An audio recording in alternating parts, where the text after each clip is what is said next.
For Azeroth!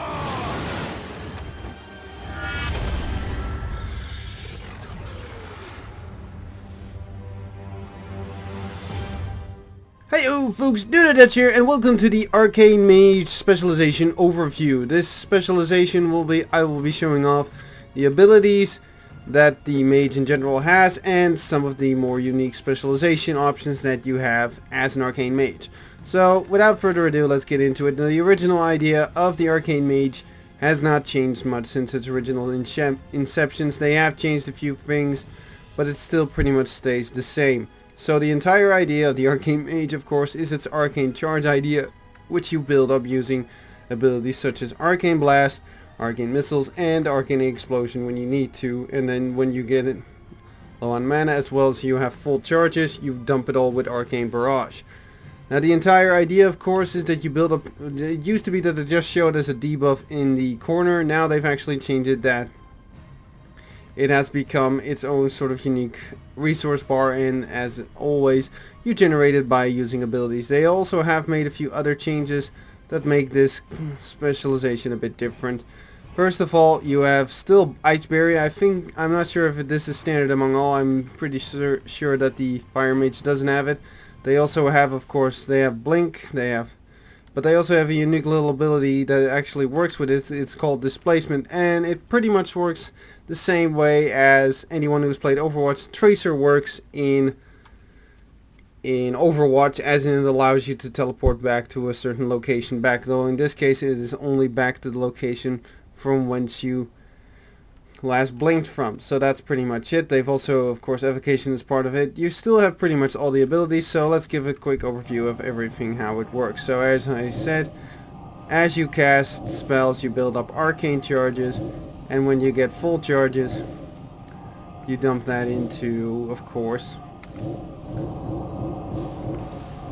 and then when you get full charges, you dump it in with Arcane Barrage, and as you can see, that all of a sudden all the Arcane Charges are gone, and you start from scratch again. It is a very simple and basic idea on the of the specialization and the Arcane Charges. It's a pretty easy specialization. For the situation of AoE, you do have a few other options, such as Arcane Explosion, which works like this.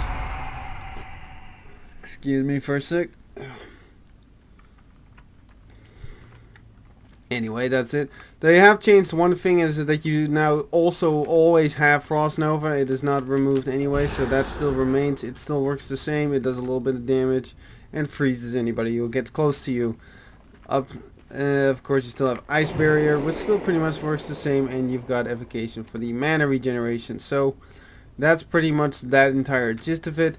You still have Counterspell, you still have Spell Steal, you have Slow, you have your Slow Fall, you have Arcane Power, which is of course your energy boost, and you have of course a greater invisibility that has been now made more specifically for Arcane Mages. So that's pretty much it. So I'll show off those little abilities. As you can see here, I activate Arcane Power, and now I have increased damage for a short time.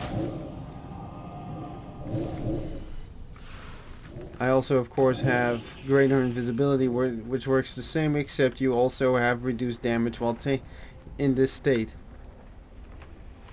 So that is a pretty sweet usefulness to have, particularly in AoE situations, but it should still be considered as a emergency ability. You still have your teleports, you have your portals, and that's pretty much it on the entire idea. Like I said, you still have Blink. As you can see, it still works the same as it always does. Nothing new there. So without further ado, let's get into the specialization. Now, the talents, of course, are similar to what you can expect with the others, since, of course, since Legion's patch has launched, as in that they have made things a bit more within the idea of what it should be. Now, the first one is probably the one you've already been seeing floating about, which is Arcane Familiar.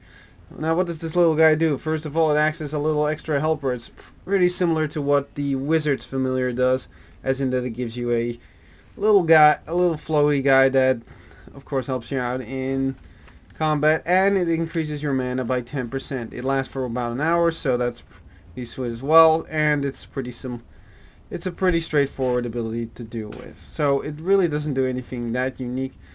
The second one that is also a passive is called Words of Power. Now what this causes is that you have a 1% increased chance to trigger arcane missiles per 20% of your mana you have unspent. So you have a 5% chance increase on gaining arcane missiles. So that basically means just a higher chance, but to be honest, if you consider it is only like a small percentage, it really honestly doesn't seem like such a big deal. So that's pretty much that. As you can see, the proc chances are a little bit higher. I'll show evocation off here for a sec. As you can see, that still works pretty much the same as well. They have, of course, upgraded some of the visuals of some of the abilities. Arcane Missiles does seem to have a little bit more of a effect to it. And evocation also looks a little bit flashier than usual. But outside of that, it's pretty much the same. The last one is Presence of Mind. Anyone who has played the Mage for quite a while should be familiar with it. Instead, it is now an Arcane Mage's unique ability, and it allows you to cast your next 2 Arcane Blasts instantly. Not bad, but I wouldn't consider it that useful. So as you can see... Oh wait, wrong button. As you can see, it allows me to instant cast Arcane Blast immediately. So it's useful for some high... So it has its usage, but I don't really see much point in it myself. So next up on the list are 2 things that, again, that I really can't show off except maybe for one of them. Now, first of all is Cold Snap.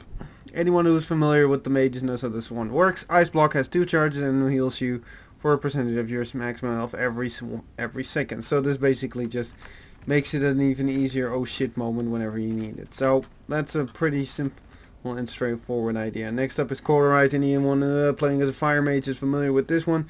Whenever you take fatal damage, it instead brings you to 35% health and then burns you for 28% of your maximum health over 6 seconds. While burning movement slowing effects are suppressed and your movement speed is increased by 150%.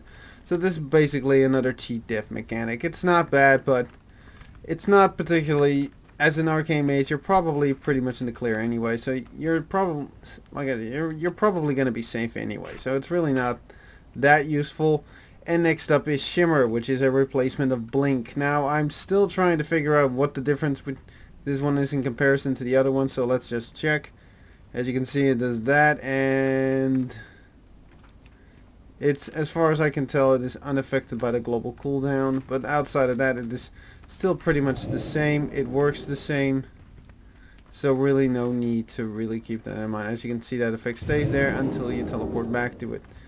So that's pretty much how displacement works. It's a pretty straightforward idea. It doesn't really need any further explanation. Now next up we have, in the level 45 talents, we have Incanter's Flow, Rune of Power, and Mirror Image.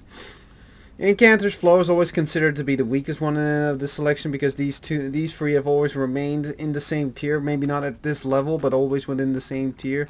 But it pretty much depends on your taste. I actually don't think it's so bad. What it basically does, as soon as you enter combat, you start gaining a 4% damage increase, and this can stacks up until you have 20% increased damage, and then it goes down again back to 4, and it keeps doing this back and forth. As you can see, I can demonstrate it very simply by attacking, and as you can see, Incanter's Flow starts charging up. As you can see, it stacks up pretty quick, and it keeps flowing in between these 2 intervals. So it's a pretty straightforward and simple idea, and I think it's still fine. It allows you to more easier keep yourself energized, and it may be considered 4, but the constant flow, back and forth flow, isn't really that bad. The next up is Rune of Power, which is still the same as well, which causes it that you place a Rune of Power on the ground for 10 seconds, which increases your spell damage by 50% while you stand within 8 yards of it. So let's just show that off just for the fun of it. As you can see, I stand in it and all of a sudden my damage gets an increase. It's only 10 seconds, but I'm pretty sure that some people can make their use out of it. I'm not so sure if I'm such a big fan of it, but hey, that's just me. It has its uses, I guess, but it's only like 10 seconds, and the Incanter's Flow is just permanently, and it's like, what, a 10% increase? Or 50, well, okay, 50. So that's a pretty big boost. Still, though, not completely sold to the idea of this particular of this particular ability due to its effect. It does come with 2 charges, so you can quickly do 2 charges in a row if you want to, but that's usually not recommended. Now next up is the one that everybody who has been playing Mage for a long time is familiar with, which is Mirror Image.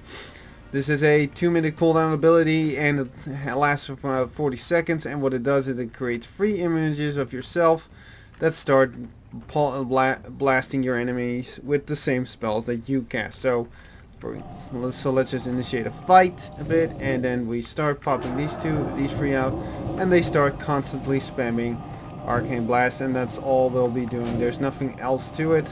It's a pretty, like I said, it's a pretty straightforward idea what these guys do. Really doesn't require much thinking to figure out what they do.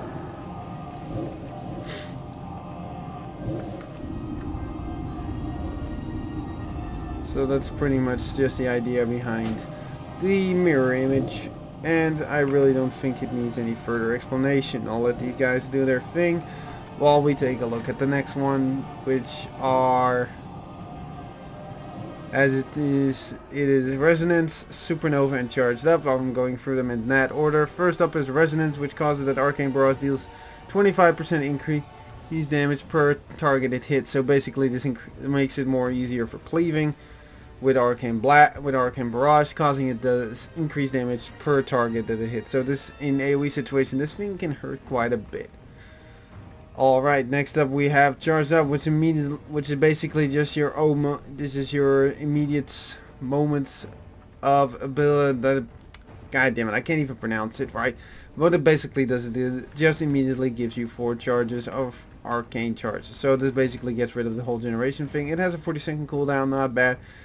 I'll show that off in a moment. Let's first get to the one that I like the most, which is Supernova, which pulses arcane energy around the target enemy or ally, dealing damage to all enemies within 80 yards and knocking them up, or the primary enemy target will take a 100% increased damage.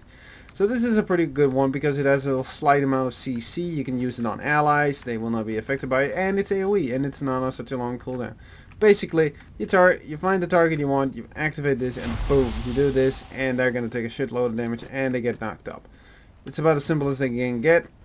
Doesn't really require much explanation. Now, Charged Up, really, I don't think I need to explain. I guess when it's off, as soon as this is off cooldown, I guess I can show it off.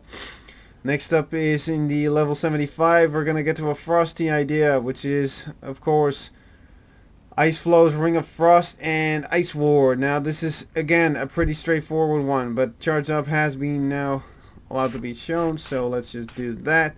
Show it off. As I said, you activate this, and boom, you can see it works just as simple as it can get. Just allows you to get 4 charges straight off the bat, no mana cost. That's about everything it does. Doesn't really need any further explanation.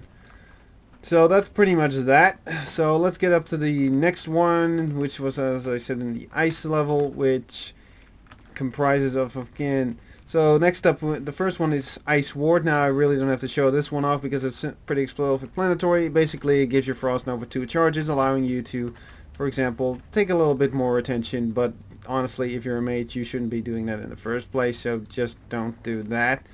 Next up is Ice Flows. Makes your next mage spell with a cast time shorter than 10 seconds castable while moving, unaffected by the global cooldown, and castable while casting. So this is always the one that probably works well in raids that require quite a bit of movement. As it says, you activate this and all of a sudden you can cast your next spell while still moving. That's a pretty sweet deal if you consider it. So that just allows you to continue on to do damage against the enemy, even despite the fact that you have to move, for example, when facing off against certain enemies. So that's a pretty sweet one to be using. So it's not a bad one, but I wonder if it's really going to be useful. I think it does, but hey, it's still up to you what your taste is. Next up is Ring of Frost. Anyone again, this is again the same case as with some of the other abilities. If you're a mage, you're pretty much familiar with this. What it does, it creates a Ring of Frost around the target location, and an enemy standing at the edge of that is going to get frozen. It's about as simple as it can get. It really, really doesn't need to get... It really doesn't require to be... so you need to actually cast it. I didn't notice that. So anyone is standing in there, it's going to get their butts frozen. doesn't really work with target dummies, of course, but that's self-explanatory. So without further ado, let's move on. Again, within this one, we have two that are within the 90. We have 2 that are passives and 1 that is an active. So let's get to the passive first. First, we've got Unstable Magic. Arcane Blast has a 50% chance to explode on impact, dealing 50% additional damage to the target and all other enemies within 8 yards. So basically this has a chance to turn your Arcane Blast into something of a cleaving effect. I don't know if there's a unique spell effect to it. It's only 8 yards, so it doesn't really show off that much. But I think I saw a little bit. Yep, there it is. So it does actually blast far enough to actually hit both areas. To hit both targets. So that's pretty much that. Next up, you've got Erosion. And this one is an interesting one. It causes your attacks erode the target's resistances, increasing all damage the target takes from your arcane spells by 1%, stacking up to 8 times after 3 seconds of not taking damage from your spells. This effect decreases by 1% every 1 second. So this basically causes that your enemy, if you've been applying enough damage on it constantly, it actually takes 8% increased damage. I'm still not completely sold to this. I might use it, but as you can see, if I select it and I start doing damage to this dummy, it gets Erosion, stacks up to 2, stacks up to 3, and this actually works per hit from a target. So if you get Arcane Missiles, you can actually build up that Erosion stacks pretty quickly, and as you can see, then they take 8% increased damage. It's not bad, but it's only 8%. I guess it does make a big difference, I suppose, but I'm not completely sure. Now next up is of course Nether Tempest. This was used to be in the old Mist of Pandaria. This used to be quite the bomb thing back in the day. It still pretty much is. So basically what this does is it turns an enemy into a Nether Tempest, and all of a sudden they start, throwing around energy blasts all over the place, and anyone standing within it is just gonna get, constantly pummeled with these blasts. So it's just some extra AoE. It's not a bad idea to have this on your list, just in case. I suppose it's not a bad idea considering mages shouldn't really be in the middle of things, and relying on something like Arcane Explosion seems a little tricky in some cases. You never know what kind of enemy you might be facing, what kind of abilities they might have. You still have, of course, Slow. Still works pretty much the same, except the casting speed reduction has been removed, so that's that. Next up is within the 100 talents, and these ones are all 3 pretty different in their own respective way. First of all, you got Overpower. Casting Arcane Missiles extends Arcane Power by 2 seconds, so this can actually turn your Arcane Power, which is basically already a 10-second during a 10-second long steroid, into quite a bit of a much more longer. I don't know if there's a cap to this, but it's only 2 seconds, and well, basically you're probably only going to lose it. But it allows you to extend the duration of the steroid pretty quickly, which is not a bad idea to have. But compared to the other 2, this one probably is a bit more easier, which is called Quickening. Arcane Blast, Arcane Missiles, and Arcane Explosion also grant 2% haste for 6 seconds, stacking up to 100 times. This effect is cleared when you cast Arcane Barrage, so you will probably never hit the 100 Quickening stack. So what it basically does is, as you do, of course, casting spells again, as we're starting to see a trend with this whole Arcane Mage thing. Like I said, as you do these spells, you can see is that I'm building up Quickening, and it increases your haste pretty quickly. Now, of course, Arcane Barrage is still part of it, but I'm already now at 22. This is a pretty sweet deal if you consider it, and it's not a bad thing to have in general. Now, of course, Arcane Missiles don't cost any mana, so that helps a bit. So it's not a bad thing to consider. It's probably pretty useful anyway if you know how to use it. The haste increase can definitely help you out if you know how to use it. Now, next up in the list, and then the last one of this particular set, we have Arcane Orb. This is the one that was introduced into, well, during Warlords, and it still has remained pretty much the same. You just basically have this massive orb that you can shoot outward towards, well, wherever you're facing, and it does quite a bit of damage, and it applies, and I'm not sure if it still does it gains energy charge when cast, and every time it deals damage. So basically, if you open up with this, you can pretty much already get a quick amount of arcane charges on it, but if you consider that it's on 20-second cooldown and it doesn't do that ridiculous amount of damage, it's AoE of course, but it seems a little lackluster in comparison of the other two. These, I mean, if you really need some AoE, there are other options to go with. So it's still, it has a nice spell effect to it. I mean, look at it. It looks pretty sweet, I gotta admit. But I'm not completely sold to the idea. Like I said, it's not bad, I guess. But it does look pretty sweet though, as when it comes to its spell effects. But that's something that Blizzard has been working on for quite a bit. They've definitely improved on some of these situations. They've also actually now caused that characters that usually use spell casting, like for example the cloth wearers particularly, do not equip their staffs anymore when they're in this combat stance. So that makes it a bit more interesting. Particularly always the undead look so creepy when they do that. Anyway, I think that's pretty much that. So that was pretty much the entire Arcane Specialization. So my honest opinion, it still feels very much the same. It's a pretty much an easy face roll kind of specialization, but it definitely has its usage. So they've definitely tweaked it a bit, made it a little bit more, you know, unique. Well, kind of unique. It was always unique, but you know, you get the entire idea of it, the gist of it. So I hope you guys have enjoyed the video. That was the Arcane Mage Specialization. Keep an eye out for the rest, and if you want to see more, there are more of these videos on my channel. Please subscribe to the channel if you like these type of videos. Please like the video if you enjoyed it, and I will see you guys in the next video. Bye-bye!